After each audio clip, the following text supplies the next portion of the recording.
Ça m'évoque beaucoup d'esprits qui bouillonnent et ça m'évoque aussi des méthodes pour les structurer qui permettent de sortir des choses extrêmement puissantes en fait. L'intelligence collective, pour moi, c'est une singularité de l'espèce humaine.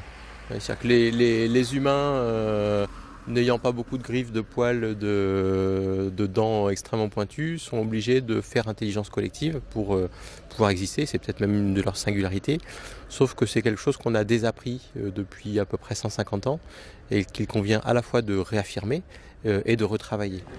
Pour moi, l'intelligence collective, c'est une posture, une disposition d'esprit qui est aujourd'hui indispensable dans la société en réseau dans laquelle on est. L'intelligence collective, c'est justement la capacité de mobiliser ces réseaux pour construire, connaître, acquérir et partager des savoirs à grande échelle.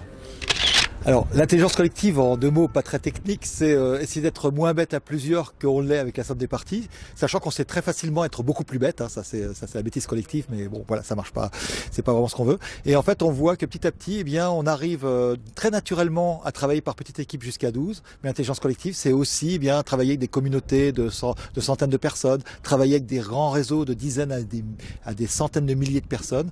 Et donc l'intelligence collective, c'est essayer d'inventer des choses nouvelles, mais à plusieurs, avec plusieurs visions, parce que on a toujours du mal tout seul à voir une seule chose, mais si on a plusieurs perspectives autour d'un objet, eh bien on peut avoir tous ces points de vue simultanément. Et l'intelligence collective, c'est aussi une dimension très participative où chacun peut apprendre, transmettre, coopérer à son rythme.